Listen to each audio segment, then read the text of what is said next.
Oi, pessoal, meu nome é Carolina. Essa é a nossa penúltima aula do nosso cronograma antes da nossa revisão geral, né, do Enem. E a aula de hoje é sobre charges e tirinhas, tá bem? É uma das matérias mais tranquilas que tem, mas é uma das mais importantes também, porque elas não só caem na prova de português, né, na prova de línguas estrangeiras, como também pode cair na prova de biologia, na prova de história, na prova de geografia, na prova de matemática. Eu peguei, por exemplo, essa questão de biologia que usou uma tirinha para poder te perguntar qual que é a faixa espectral da radiação solar que contribui para o efeito mostrado na tirinha. Então você tem que saber interpretar essa tirinha. Qual foi o efeito que teve na tirinha? O efeito foi que o gato está com uma queimadura solar. Daí, vocês falem com o seu professor de biologia para saber qual que é o espectro radial solar que contribui para essa queimadura solar do Garfield. Mas o que nós precisamos, então, saber identificar nas tirinhas? As tirinhas, elas têm uma sequência, né, de situações, tá? E os elementos presentes nelas podem ser tanto textos verbais como textos não verbais. Os textos verbais é o título que está aparecendo nesse jornal, é a fala da Mafalda, né, no final, e os não verbais são as onomatopeias. O que é onomatopeia? Sabe esse bloco aqui que aparece? É o som do avião caindo em forma de texto, então faz ploc. É um texto, é uma figura de linguagem que representa um som. E tanto as imagens, né, as caras que a Mafalda faz, tudo que ela faz parte da tirinha. Esses são os elementos. E o humor, quando ele nem pediu o humor da tirinha, anotem isso. Ele quer a quebra de expectativa, tá bem? Ele quer onde rolou o humor. O humor normalmente não te fez rir, mas é onde rolou a quebra de expectativa do que você esperava que fosse acontecer. E aqui, ó, é bem evidente essa quebra de expectativa, porque são dois homens em situação de rua conversando e um deles fala que é super-herói e que tem superpoderes. E o outro pergunta quais são. Quando você pensa em superpoder, você pensa em voar, você pensa em ter visão a laser, você até pode pensar em invisibilidade.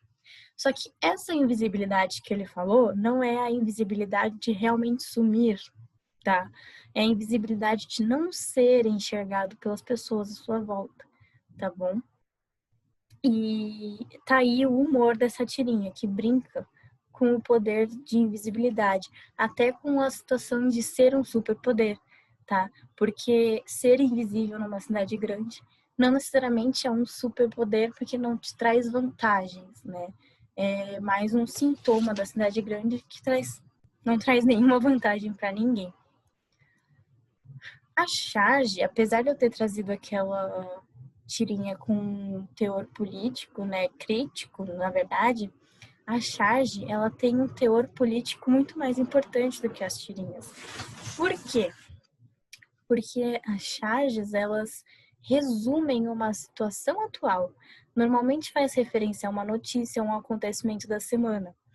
A Laerte fez essa charge do Enem 2020 na mesma época que saiu a propaganda do Enem, com aqueles jovens que tinham computador, tinham celular, tinham internet, tinham livros, falando que o único desafio do Enem era querer estudar, né? Então, tipo, deem um jeito.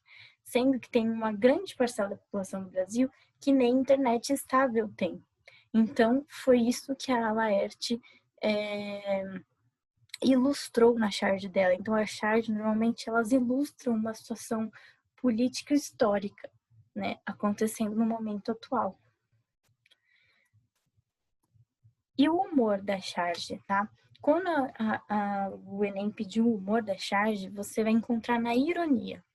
Não necessariamente na quebra de expectativa, porque ela não tem a sequência de fatos que nem a tirinha. Ela é só uma imagem normalmente, né? E aí, então, ela vai usar muito mais da ambiguidade, da ironia para trazer o humor. E essa aqui, por exemplo, que tá em uma das questões que eu coloquei na lista de exercícios dessa semana para vocês, está na ambiguidade, né? Na dualidade que tem o significado da palavra rede social. Rede social, Facebook, Instagram, e rede social, uma rede que várias pessoas usam, tá? Então, normalmente o humor da charge está na ambiguidade. Propagandas e campanhas. Elas caem muito no Enem, né? Eu já falei isso muitas vezes, mas sempre é bom lembrar. E sempre é bom lembrar que elas vão usar vários recursos linguísticos para poder exercer a sua função injuntiva. Vocês lembram que a função injuntiva, gravaram essa palavra lá no interior de vocês, porque vai cair no Enem de alguma maneira? A função injuntiva é aquela função que usa verbos do imperativo para te convencer a fazer coisas, quer te induzir, né? Quer convencer o leitor.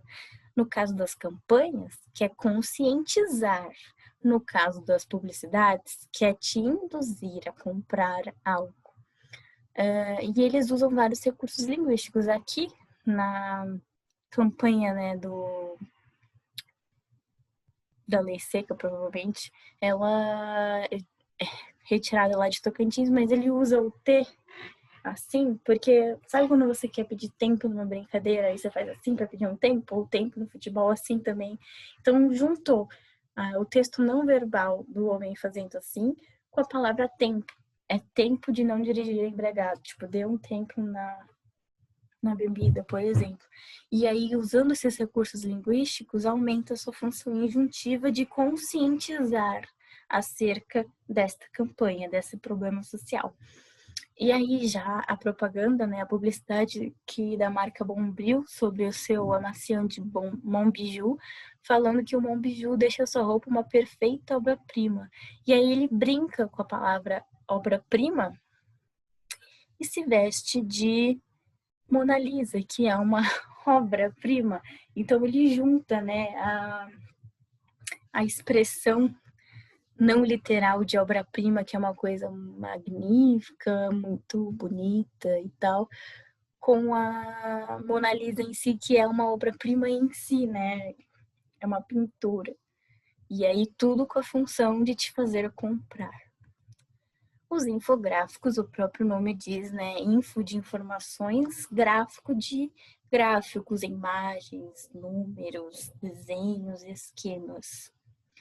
Esse infográfico mostra a amizade pós-moderna, a internet e as redes sociais se baseiam em dois tipos de relação. E explica como funciona a amizade simétrica, como funciona a amizade assimétrica, usando imagens e pequenos textos. São muito presentes em reportagens, em revistas, sabe? Quando vai explicar alguma coisa histórica. Tem aquelas revistas do Enem, eu esqueci o nome da empresa que faz, mas que te preparam para o Enem, tem vários esquemas, vários infográficos. Então, normalmente o infográfico é feito para facilitar o entendimento de uma coisa, uma matéria. Não necessariamente vai ser um textão, então coloca imagens e coisas para ficar mais palatável. E aí os infográficos, eles aparecem muito nas provas de geografia, muito nas provas de biologia e podem cair na prova de português também. Então, se familiarizar com eles e saber interpretá-los é muito importante. Por isso que eu coloquei, acho que uma questão de infográficos lá na lista, uma pelo menos, né? Deve ter mais de uma. Então, a melhor forma de praticar essa matéria é fazendo exercícios. Por isso que eu trouxe um exercício para cá, para a gente poder exercitar juntos e aí logo em seguida vocês ficam super animados para ir fazer a lista que eu separei para vocês, tá? Campanhas publicitárias podem evidenciar problemas sociais. O cartaz tem como finalidade... Bom, eu fiz de propósito, eu coloquei o cartaz depois da pergunta para vocês lembrarem de ler a pergunta antes de ler o texto ou ver o cartaz, porque agora a gente vai analisar o cartaz pensando na função dele, tá bem? Bom, quem bate na mulher machuca a família inteira. E aí tem um desenho, uma ilustração provavelmente feita por uma criança, onde a mãe e o filho, que está escrito eu, então provavelmente o autor desse desenho, tá triste e o pai tá em forma de monstro. Então, o que isso quer dizer? Tá ilustrando o que a mensagem da campanha trouxe, né? Que, tipo, você não agride apenas uma pessoa, mas você afeta a família inteira. E logo embaixo tá escrito ligue 180, não se cale diante da violência doméstica. Então, tipo assim, denuncie. ok? Qualquer pessoa pode denunciar. Então, a finalidade dessa campanha, né, dessa publicidade, é orientar, né, as pessoas de como denunciar, a denunciar. E aqui, as opções que tem até podem fazer sentido, mas não é a finalidade da campanha publicitária. Pode ser uma das ferramentas ou uma das consequências, mas não a finalidade. Por exemplo, alertar os homens agressores sobre as consequências de seus atos pode ser uma consequência disso, mas não é o fim dessa campanha, né? Desculpa. A finalidade dessa campanha é conscientizar a população sobre a necessidade de denunciar a violência doméstica. Então, instruir as mulheres sobre o que fazer em casos de agressão também não é o enfoque dessa campanha, tá? Porque não são só as mulheres que podem denunciar. E não são as mulheres que vão tomar atitudes sozinhas durante a agressão, por exemplo. E despertar nas crianças a capacidade de reconhecer atos de violência doméstica? Não. Usou a capacidade das crianças reconhecer esses atos através do desenho, por exemplo, como meio de conscientizar a população. E exigir das autoridades ações preventivas contra a violência doméstica também não teve nenhum sentido.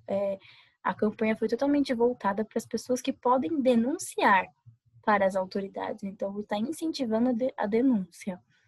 E uma coisa que é interessante é que aumentou muito os casos de violência doméstica durante a pandemia, né, pelo fato das pessoas estarem mais em casa.